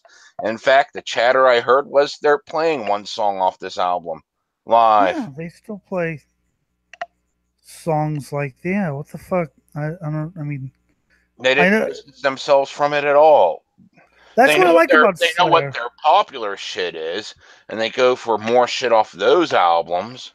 Well, that's what I like They about also Slayer. play They don't. more off their latest albums because that's what they're trying to promote. But but every show I've been to, well, okay, I've only been to one other Slayer show. That was at Ozfest. They fit their entire discography in there Yeah, at the they don't. time, They mix and up their every songs. live set I've seen, on YouTube Yeah, and other places, bootlegs even, they went through their entire discography yeah. at the time, at least one song from every album. They mix up their songs too. I have people who catalog like this is the first time Slayer's played this is 2010. First, like Metallica plays the same shit over and over again every night, but Hmm. Slayer plays different things. I have no idea what their set list will be, and I wish I was there. And fuck you, Ah, especially Testament and and fuck the Behemoth. author of this article. Yes. What's the next one? Number 2, Black Sabbath, Forbidden. I've I never don't. heard this album. I don't mind Forbidden. I mean, it's not one of the better Tony Martin ones. It sounds a little bit like Whitesnake. What is annoying about the album is the production handled by Ernie C. A Body Count. But even though, I mean, I'm not one to trash an album based on its production. I mean, I'll say that it's shit, but I'll still listen to it. I mean, hell, I'm not a fan of most of the Scott Burns produced albums, like the production. I think he could have done a lot better. And yes, that even includes some of the Cannibal Corpse stuff. I think is a little bit like I think he could have done a little bit better production on some of the albums, but that doesn't just detract from the fact that I love those albums. Hmm. Released in 1995, Black Sabbath's Forbidden is the work of a group in disarray. With only one original member involved in the project, Forbidden doesn't represent the legendary band's true capabilities. But I mean, Tony Iommi is Black Sabbath. They all left. Fuck them. Yeah. You know, And it would be like, what would happen if Steve Harris left Iron Maiden. You wouldn't have Iron Maiden because he's the. but if everyone else leaves Iron Maiden, you still have Steve Harris. Uh huh. If I mean, okay, look, Napalm Death has no Napalm Death. Their first album had two lineups. The only similarity was the drummer because of the way it was recorded. They have no members from either of those lineups, and yet they're still amazing because it wasn't like they just left and were replaced, and they're still going at it. They're still, I mean, they're still a great band. So why does it matter if they have no original members or only one original member? Guitarist Tony Iommi delivers his trademark doom-laden riffs. They lack imagination compared to some of his greatest creations. Yeah, but I've never liked comparing like the 18th album with the second one. It's why is it not Paranoid? Because it's a different style than Paranoid. It was released 20 years after the fact. I Yeah, mean, really.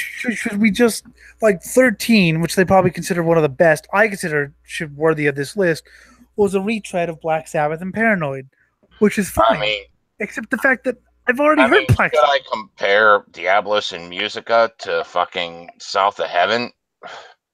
I No, mean, yeah, I could sit there and say exactly, I like South of Heaven better, and Diablos and Musica is probably one of their weakest things, but still fucking kicks ass. yeah, but But you know I'm what not they going to want? sit there and say, They want it to be just like 13. Like I was trying to say, was a rehash of Paranoid and Black Sabbath. I already have those two albums. I don't need a rehash of those two albums and a tired, with four tired band members. I want something innovative and different. If you go more groovy, if you go more power metally, at least it's do something that's interesting. I mean, or at least, go for 100% consistency if you want, like, Yeah, Cannibal Corpse. Fuck, never a bad album from them. No, Granted, it's all meat and potatoes, so there's nothing that really blows your mind but like past with the first 13, couple. when you And could the first count, couple only blew your mind the first time you heard it. but 13, when you could count like, oh, that's an homage to Black Sabbath, that's The Wizard, that's Planet Caravan, that's it's sort of like, okay, I mean, why? Like, it's not it's a direct rehash. The record is a tepid affair, which isn't helped by some totally uninspired compositions. It's not bad. I mean, it's I prefer things like Headless Cross and Tear with the Tony Martin era, but I take this over 13 any fucking day. God is dead. With body counts, Ernie C, and Ice-T contributing heavily to it, the album feels weirdly out of place in the band's discography, too. They had like one line. What the Yeah. fuck? You tied heavily to it. Ernie C produced it, but Ice T had like one line. And what about 6 Feet Under? You know, Oh God, don't they, even. they had that, How dare One you? Bullet Left song, you know. How dare you? Fucking 6 feet under. I had to refute that entire discography. And the funny thing is, I kind of like them. Not enough to buy their shit, but okay, I like the first album and I like the last four. The last four, not including the latest cover album where they butcher Iron Maiden and Judas Priest classics. But I like the first album and the last four. But most of the and you know what? Honestly, the original albums aren't honestly that bad. It's the fucking cover albums. okay. I'm not a big AC/DC fan, but do I really want to hear Back in Black? Mm-hmm. Actually, Trans Metal did a better cover of AC/DC's Back in Black because they had a singer with more of a high pitched death growl. So it fit a lot more of the song than Barnes sounding like, I don't know, some sort of ape that's got his zoo toys taken away from it. It's an interesting coming together of two iconic acts, but it really should have been put under a different moniker. This isn't the Black Sabbath of old. No, it's not the Black Sabbath of old. It's a newer Black Sabbath. Fucking deal with it. I mean, what? If you want to hear the Black Sabbath of old, go listen to the first 8 albums. Exactly. I love the first 8 albums. I am a Master of Reality is like a Bible of doom metal. Even After Forever, which I think has some hilarious lyrics. But Snowblind is an amazing song. That's all been said and done. That's why I love, like, I remember I was really on I was really sort of trepidation on hearing Heaven and Hell because I couldn't imagine Black Sabbath without Ozzy. And then I put the album in and Neon Nights kicked off and it sounded just like an NWOBHM song. A lot faster, a lot more vibrant, and Dio, which I've never liked his solo albums, but it's just, I mean, that wasn't the Sabbath of old. That was a newer version of Sabbath. And yet Neon Nights is one of my all-time favorite heavy metal songs. Because how could you not love it?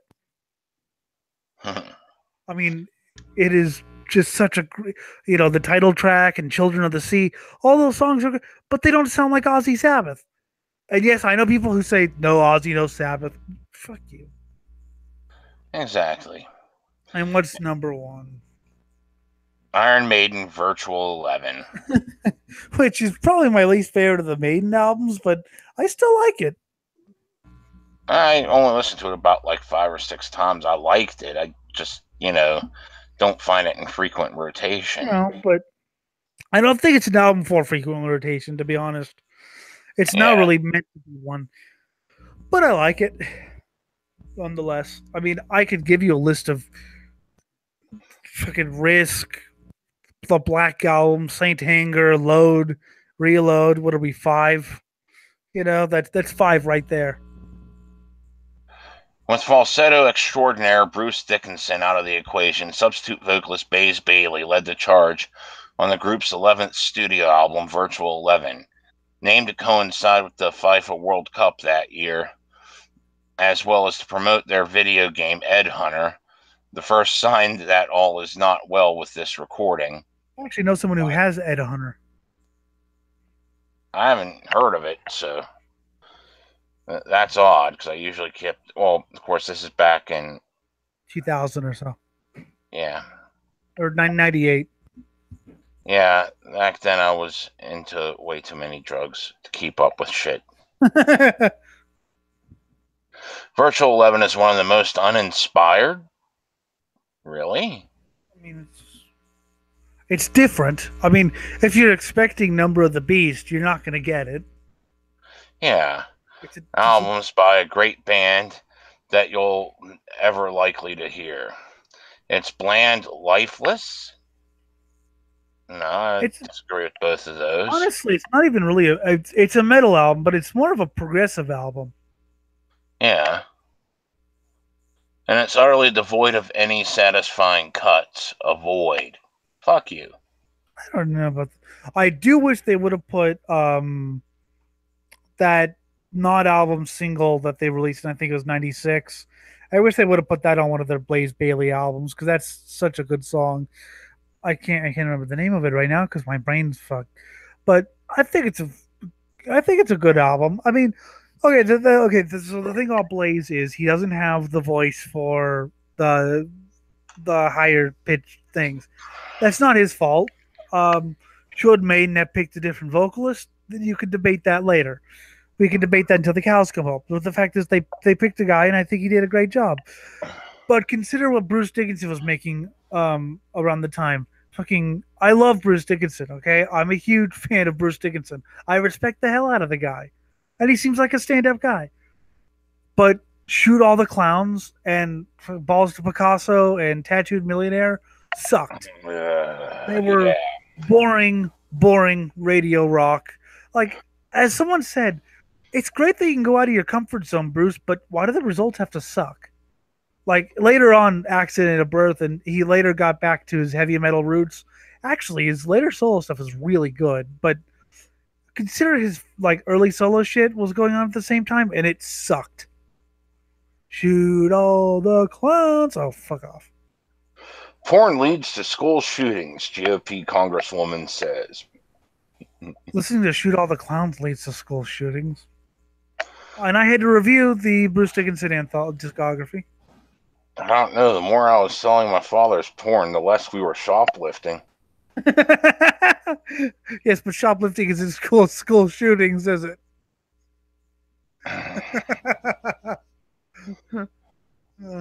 I think that is a big part of the spike in attacks, Representative Diane Black asserts.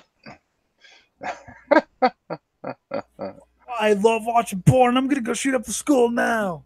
I mean, hey, come on out. Yeah. 2 girls, 1 cup. Yeah. Woo!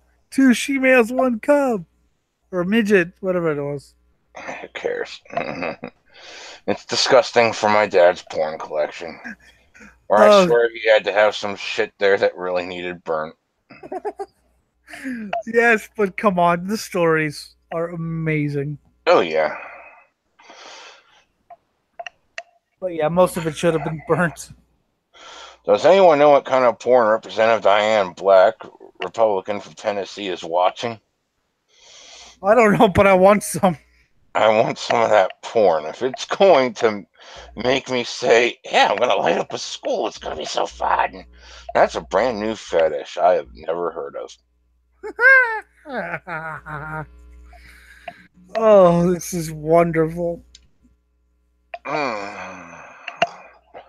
Whatever it is, the 67-year-old who is running for governor of Tennessee said it's a big part of what's driving the spike in school shootings.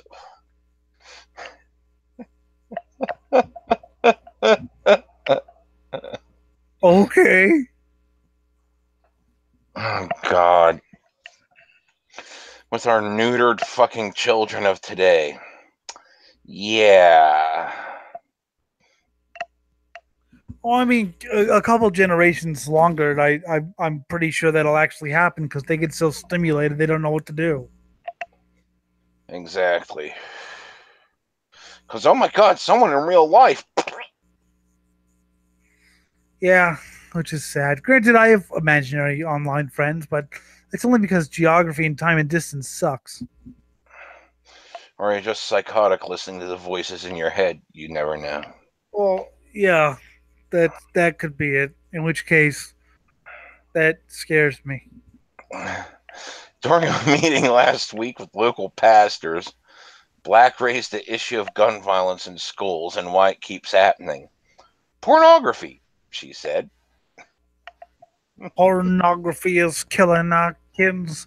It's killing our women and raping our kids. We're the morality squad, armed with the wrath of God. My name is Grambo.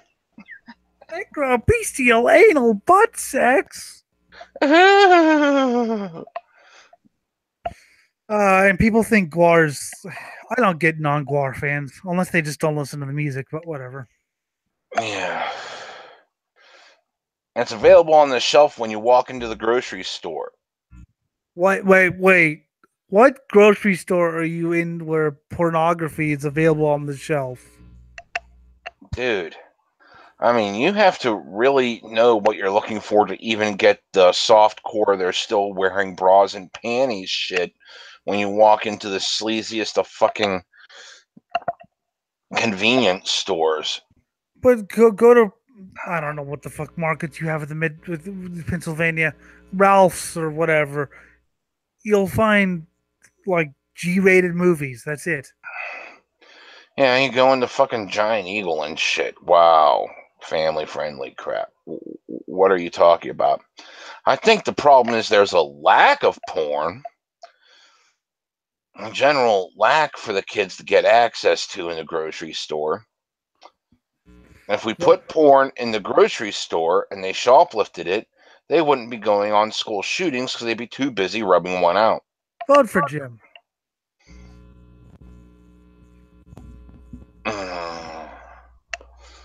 I mean, fuck.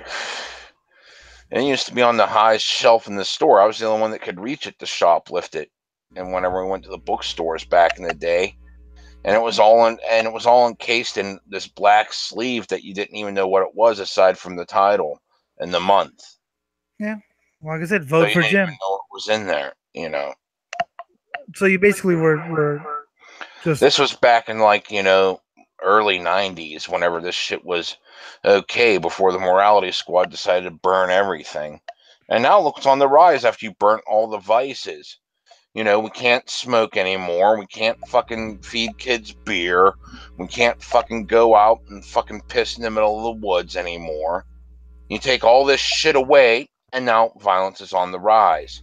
Give us our vices back, and we'll probably mellow the fuck out and get too stoned and do absolutely nothing. If you feed kids junk food, you're the devil. And so, yes, because of that, kids are bored. They have two choices: play with the iPad or go kill someone.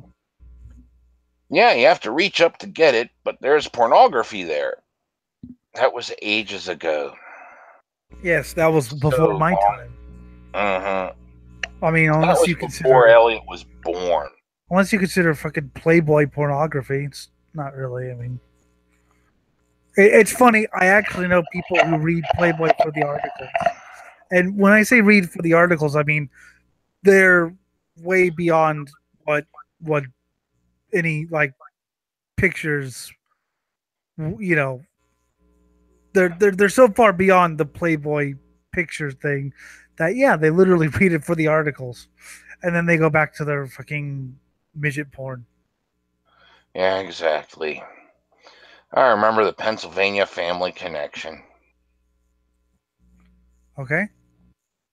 Yeah, it was exactly incest porn. I was waiting for the story. Yes, go. It was actually supposed to be letters written in by people who supposedly fucked a relative, and how hot and nasty it was. There was the door-to-door salesman. See, friends, you won't get this kind of content anywhere else on YouTube, I don't think. Okay, the door-to-door salesman bit, well, he was selling shit to companies, so he was going from motel to motel as his door-to-door. And, his daughter was like, oh, I'm off college this summer. I'm going to go hang out with dad. And then they got drunk one night, and then they fucked. And then they started giving out pseudonyms, Mr. and Mrs. Smith at every motel and fucked in every motel. Oh, daddy. Oh, daddy. Another one was like was this girl's 18th birthday. Daddy came downstairs, essentially raped her, and she loved every minute of it until he came inside her. And she's like, "Oh my God, I hope you didn't get me pregnant." "Ah, don't worry about it. My nuts have been snipped." And you don't, the greatest part about this show, kids, you don't even need to go to the dark web for it. And the real killer was like where one was saying that her son was like in diapers because of some weird like neurological condition. And like one day she was changing his diaper and he was like, 18 at the time. And while she was changing his diaper, she just started to notice how well endowed he was and started playing with it and didn't stop. And pretty much while he was unable to move, just like fucked him every way she could with him being unable to move. And it included the diaper fetish in there. Where did you get this material? It was in my dad's porn stash. Yeah, and you people wonder why you said some of the things needed burning. I'm not saying that, but I'm just saying that's probably not I the was worst thing. exposed to the fucking most vile shit growing up. Because, when you're a kid and you're first feeling those hormones, I mean, even before I first felt the hormones for the first time, about 5 or 6, my sister was about 3 years old, so probably around like 6 or 7. I had no hormones, but I was curious as to what was in my parents' room. And I went in there and I saw the magazines and I was curious about it. And it was weird seeing like naked women. Well, one day my sister followed me in and closed the door behind me, and the door was broken. So, like, we couldn't open it from the inside. And I said I followed my sister in after my parents got us out. Yeah, they weren't buying that. Oh God, so this, because I've heard stories about being people, kids being turned on by National Geographic or whatever. This goes way beyond that. Yeah, I mean, like I said, I used to steal magazines from my dad's stash and sell it to my friends for a pack of smokes. And would they my, come my back and buddy go, Jeff had like the largest amount of my father's stash, which I had stolen. And like before we got into the drinking, before we got into the shoplift, well, no, this is while we were into the shoplifting, actually.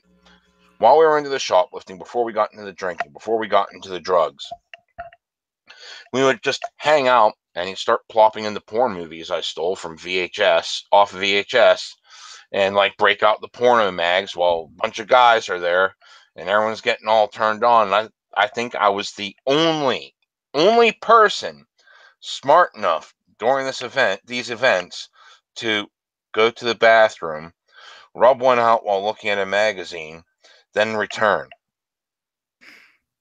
mm-hmm. Because everyone else is just getting all frustrated for later. Here, I relieve myself. I wasn't going to jerk off in front of them, no, but I found a way Didn't you say around you watched the snuff film, or at least were going to, and then burnt it or something? that. No, there was this one that I think was actual underage. I saw it, and the first thing was like, "No, there's no way she's 18." And like after like 35 seconds, just plopped it out, took it out to the burn barrel out back, and set it on fire. Puke got I was having way too big of a drug party to have that anywhere near our shit. yeah. Puke got a film from Dave, who said, "Oh yeah, this should be. I guess it's a horror film." He watched it privately and went to Dave. Dude, that film you gave me was like, I don't know. I've seen August Underground and it looks really fucking snuffy. And Dave's like, what do you mean? Because he hadn't actually seen it. He said it looked good. And they watched it together. And Dave's like, throw it away. Just get it out of my. No, we're not having this. And I never saw it, but I was like, okay, Dave's the guy who died in a police shootout. Mm-hmm. If it can make him squirm, it had to be snuff. Yeah. He's just basically okay. Throw it away. Get rid of it now. They actually did watch the whole thing though, and Puke watched it twice. A still filmed so nice he watched it twice. Mm-hmm. It's available on the shelf when you walk in the grocery store. You have to reach up to get it, but there's pornography there. All this is available without parental guidance. But you need one. Even at like the sleaziest stores, are you 18? And okay, sometimes you could say yes and get away with it, but most of the time you can't. I mean, shoplifting, it's a bitch because they notice you reaching that high. I mean, you have to have one hell of a plan thought out and the perfect decoy, which I was, in order to shoplift that shit. Most kids aren't going to think of that. Did you ever have one of the restaurant or one of the stores that didn't care? Like, I remember this store that would sell you beer if you were old enough to reach over, or if you were tall enough to reach over the counter. They wouldn't even ask for ID. There used to be that, but then they really clamped down on my area because everyone did it, so then no one could do it. Because one person bitched, and it was the rich bitch. This is one of the big reasons why you have to say fuck you to polite society. Kids need to get some underage drinking. Which is weird because most of the rich people They need to do all this fucking stupid shit while they're young, so that way they have the safety net of their parents to fall back on whenever they totally fuck up their lives, and they can learn the lesson not to do that. One of our friends was the son of a TV star whose name will not be given because I don't want to get killed and because he actually has a, reputation. But he actually was he was sort of one of the wilder ones with sort of a tag along, but the last thing he would do is snitch. Like he was, he was a good kid. Black didn't clarify what it is about porn she thinks is leading to school massacres. Or probably where to the get lack the porn in a grocery store. I need to know exactly where so I can look at it and tell you what kind of porn is there these days. Probably. Back in the day, yeah, you could get away with a lot more, but after the Morality Squad came in, no. It's probably just like, rock magazines or something. Yeah, that's probably it. Oh my god! It's probably Ms. Magazine or some bullshit. They had a girl with the bra on. Her congressional spokesman did not respond to a request for comment. Beyond naughty movies, Black said school shootings are on the rise because of the deterioration of the family. Okay, that I can entertain. Well, Mental I can't. illness? Well, duh, these guys are fucking psychopaths.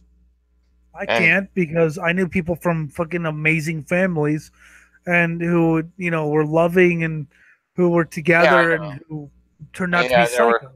There was Jeff, who came from parents who did everything 100% by the deified saintly parent handbook, and he turned out to be Jeff. I mean, I came from a good family. He's trying to talk me into doing all the vile shit I did. Okay, not all of it, but enough of it. I mean, I came from a good family, but I mean, they're not bad. It's just that when you look beneath the surface and you see the hypocrisy of, the polite society and you see, just everything, it sort of changes your whole perspective on everything. So, yes, I became a fuck up. And I'm happy about violent movies. Wow, not violent video games, but violent movies? Which is funny because people in Japan are exposed to far more violence. Oh, it was like a fucking 1950s or 40s. Kelly's Heroes, that was it. Great movie. And that's what Crazy Louie was watching the day he decided to run around with a shotgun and shoot his neighbors. So you mean to tell me that movie, was, yeah, I don't buy it. That is a story mental illness works. Mental illness, yes. So one thing out of here is a definite yes. For those of you who don't know, that Crazy Louie is a story I have Jim tell a lot. Especially when there's new people here. You see, the thing with Crazy Louie was, okay. I love this story. Just let me relax and kick back. He had decided to carjack someone. So he was put in a prison cell. Okay, and this is after he already had an incident where he broke into his old house, which had new occupants in it, and just sat in the living room. And then, like, when the new occupants came over, he didn't touch anything, he just sat there, and he was like, oh, this isn't mine anymore, and What was walked he like away. when you met him, though? Oh, he was just that crazy, but whenever he was allowed to hang out with us, we talked him out of doing any of this shit. We were the actual good influences in his life. He just had to hang around with a bunch of partiers, drinking and smoking pot. And his mother got all pissed off. He's hanging out with those damn nasty partiers who were the only people in life talking him out of doing this stupid shit. Yep. So basically, you were puking Allison to him, basically. Uh-huh. Yeah. Because So, his mother fucked up there. Just because they're partying does not mean that, they're actually a bad influence. They may not be the best influence, but they might be a step up from what they're getting at home.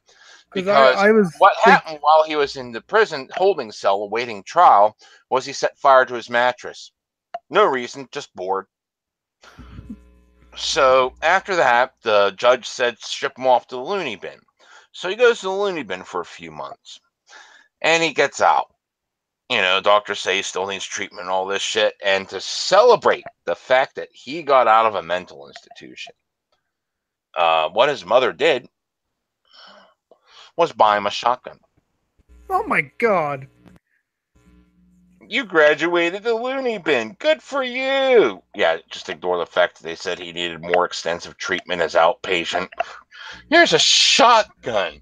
We're giving a person a shotgun the day they are released from a loony bin, and you are expecting good things to happen. The funny thing is, he was in there because he carjacked someone. He didn't have a weapon on him that time, but he carjacked someone, went joyriding, wrecked the car like 2 blocks away. And that's why he was on trial that time. That he set the mattress on fire in prison, just bored, set the mattress on fire. So then he went to the loony bin. That's why he went to the loony bin. Someone like that you know why they went to the loony bin and just got out of the loony bin, you're giving a shotgun and expecting good things to happen. The funny thing is, no, it's my fault because we were all drinkers and stoners. We were the ones talking him out of that shit. I've heard this story recounted 1,000 times and even told it to several people. I did claim it as yours, Jim. So Christopher Lewis. You'll get royalties. Look up on the Pittsburgh Tribune Review website archives, you'll probably find this story. But so I have told this story, but every time, and I know on one of the shows we have it linked. Oh yeah, but I'm just saying. So every time, because I've told this story to people, because you're not always around me in my daily life, so I have to sort of improvise here. Yeah. But I've told this, and every time I tell the story, there's just a shocked gasp whenever she gave him a shotgun after getting out of the. So tell us, Sarah, tell us. And the spin of some of the articles, which I can't retrieve because I don't know where the hell they're archived. I used to have fucking cutouts from the fucking newspapers of this shit before I went homeless and lost them all. But some of the spin was like they were trying to blame the video games. They were trying to blame violent movies. Well, that day, the only thing to link it to video games was he said it felt like a video game. But he's a fucking nut job who set his mattress on fire after going to prison, after waiting in his waiting cell, while he was in his waiting cell, awaiting his initial trial for carjacking someone. Tell us what happened. Well, he dresses up, and after watching Kelly's Heroes, the film that him and his father used to watch before his father died, he dresses up in a brilliant orange jumpsuit, goes around shooting people in his trailer park. And then he goes back inside his trailer, changes his clothes. Now, he did it from enough of a distance that no one died, but of course, people are injured. Yes. And he's going up to the people that he shot, saying, "Don't worry, I'll find the person who did this." Thinking the fact that he just went inside and changed out of the brilliant orange jumpsuit which was easy to follow into his pad. Even if you didn't know it was him from a distance, you knew where he lived. And then the same someone comes out of that place dressed differently.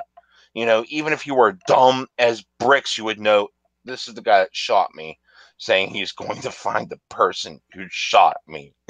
Like he's helping. Yes, and he got caught, and And and like I said, violent movies, Kelly Heroes. God, I think it's G-rated. yeah, And it's rated as like one of the best conservative classics. So go ahead, blame violent movies, you fucking conservatives. it's actually a decent movie. Yeah. I mean, you like, war films or whatever. Yeah. There have been 23 shootings of some type this year on the campuses of K-12 schools or colleges. Of those at the K-12 schools, 9 involved a gun being discharged and people being injured or killed, including a Friday shooting in Indiana school that left a teacher and student injured.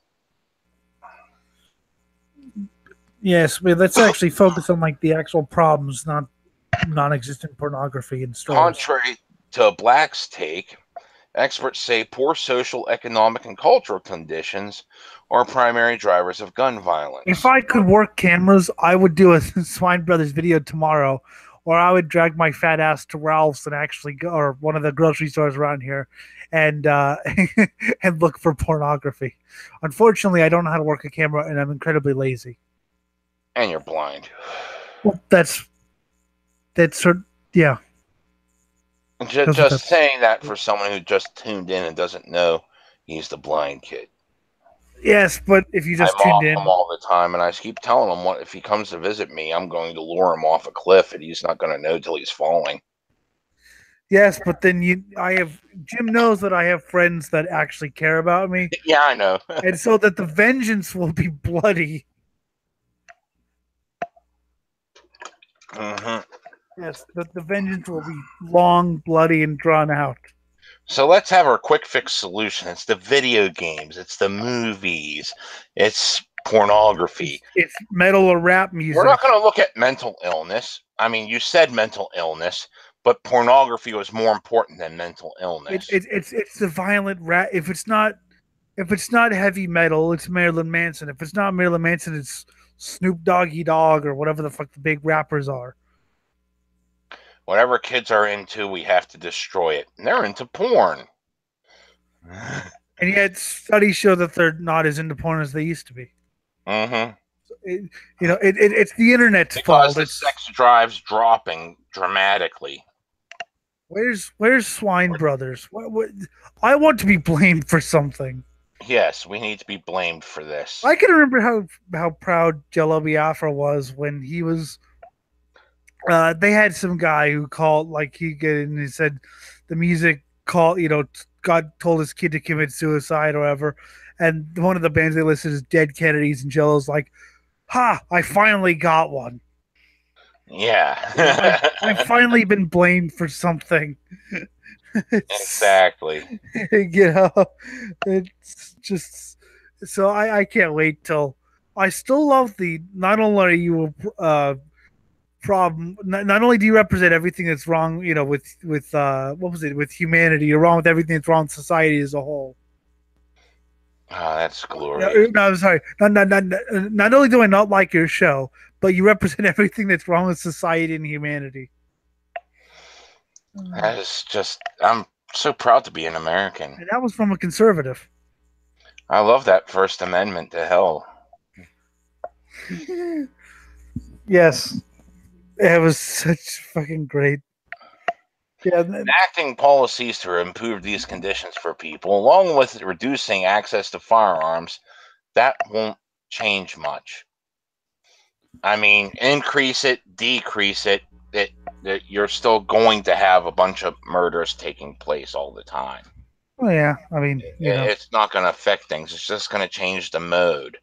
And it's going to make it easier for, someone to be unable to defend themselves.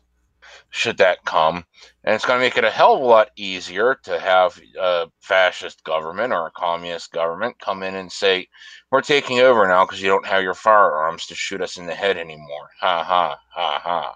So Yeah, either way you look at it, just changing that part of the equation is bullshit.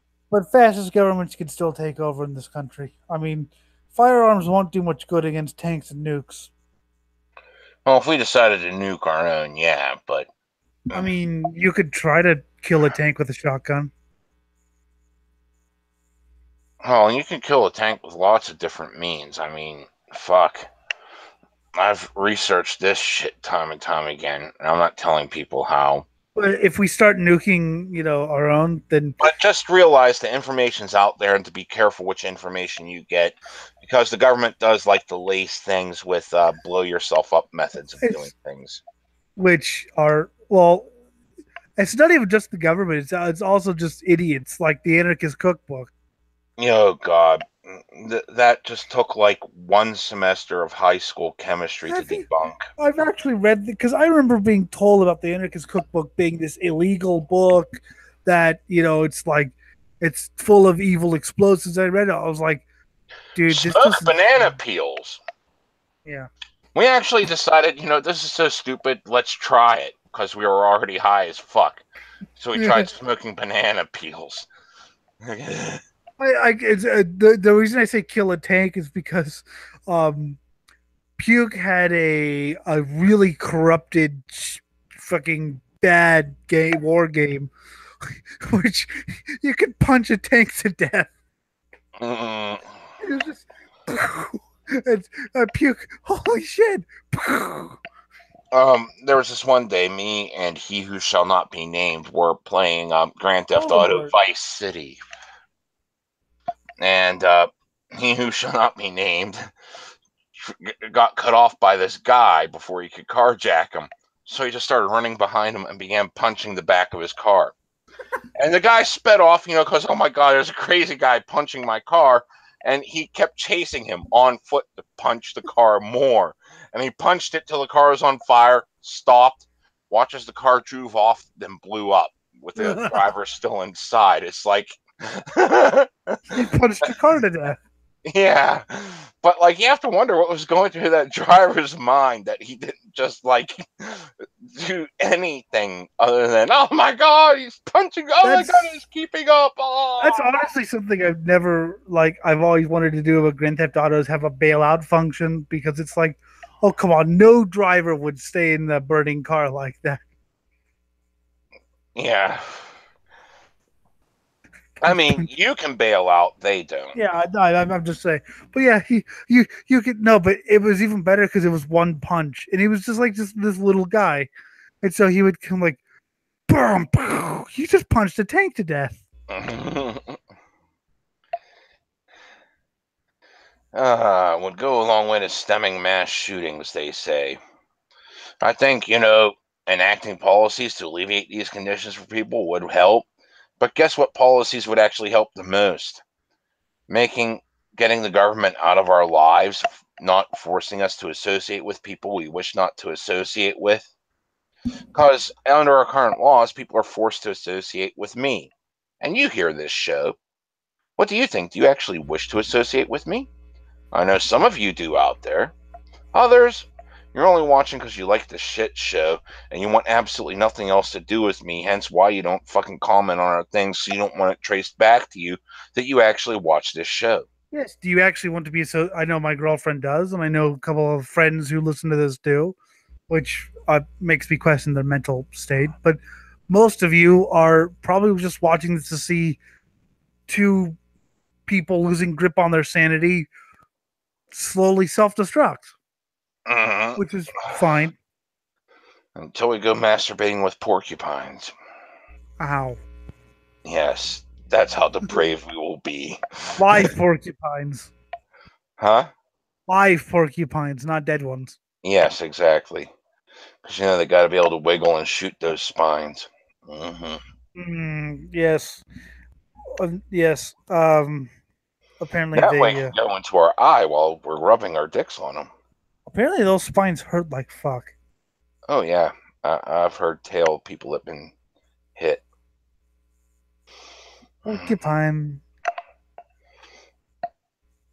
These actions are far more effective than all the police, doctors, and hospitals combined. Well, unless you want to count mental hospitals, because we need better ones of those. That'll help. Actually getting kids to therapy that works, not just feeding them the same cookie cutter shit everyone goes through. Drugs are bad, okay? Yeah, sure. Yeah, drugs are bad. Yeah, they're bad. Drugs are bad. And pot's bad.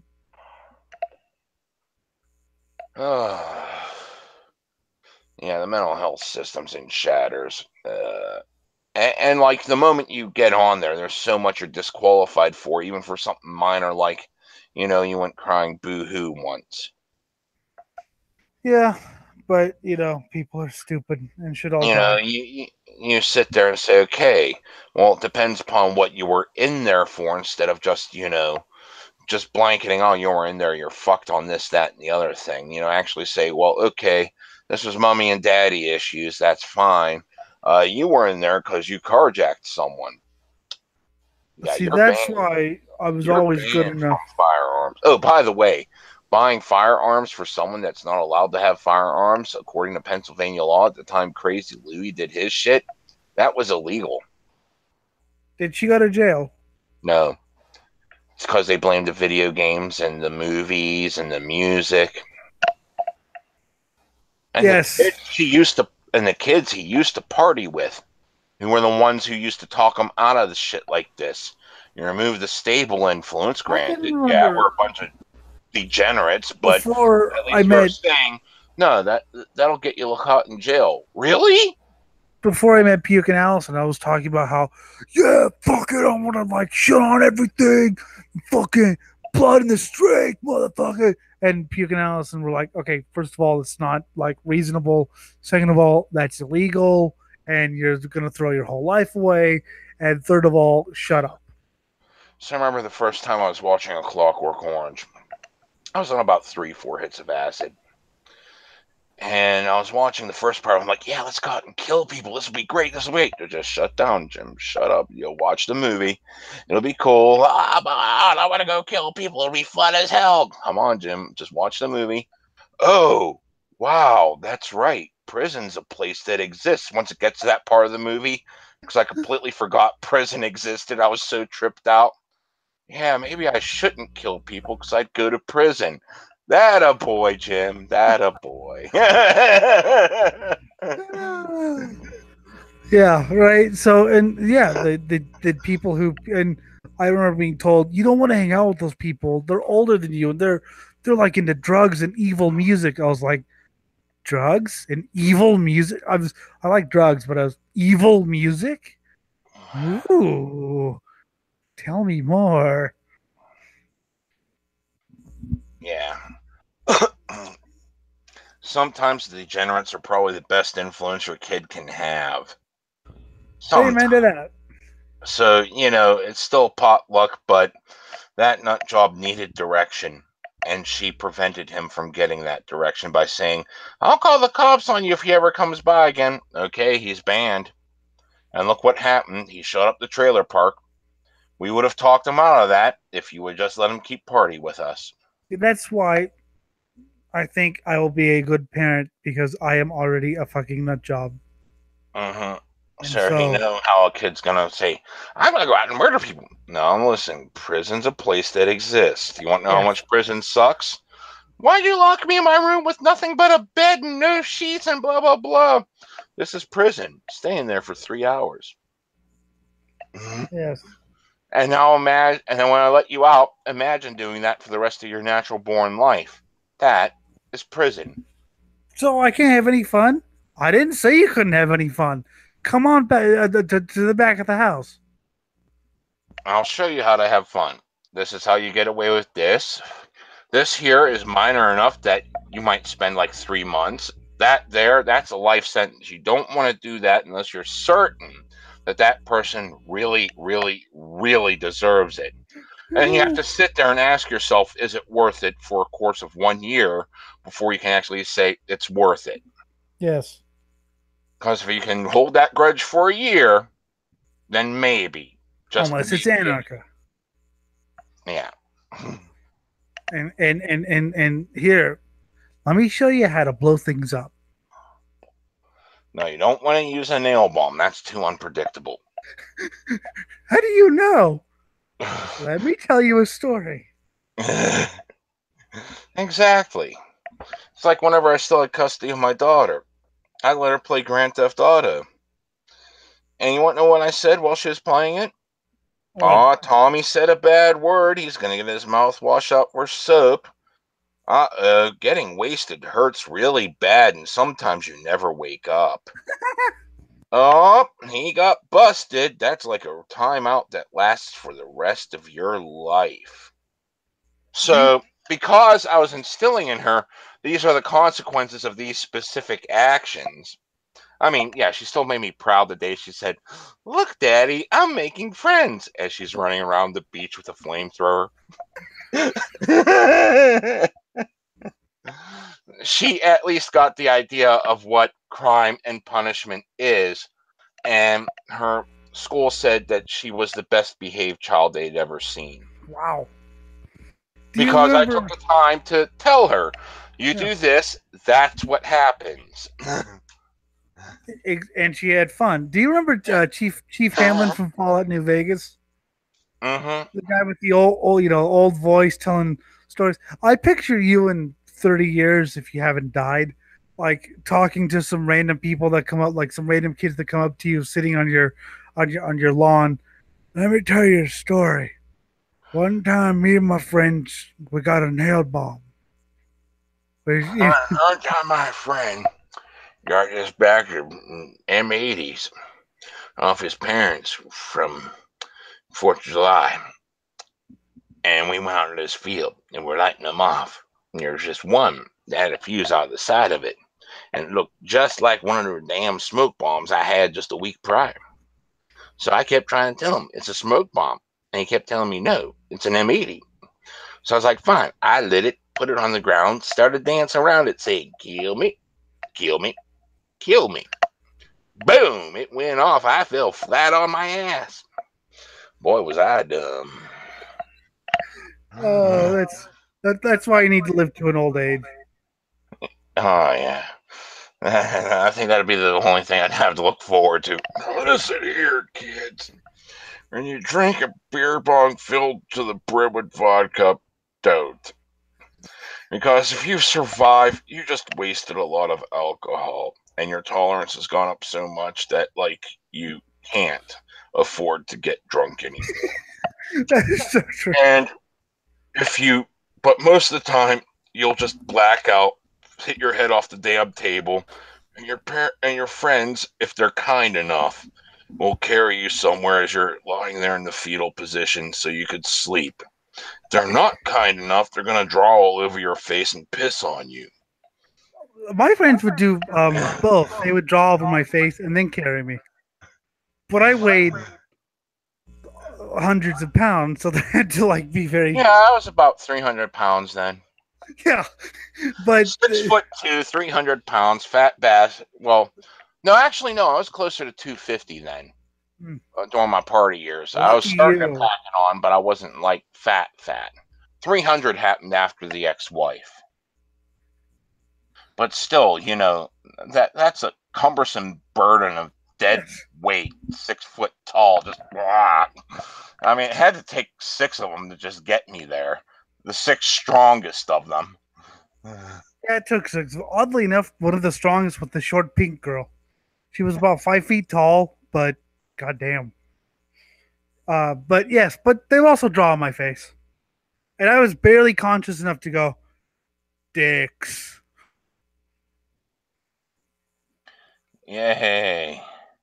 So, in other words, get the government out of our lives and, make people sit there and have campaigns saying it's okay to be a racist scumbag and quit using the word racist all the time to describe anything you don't like.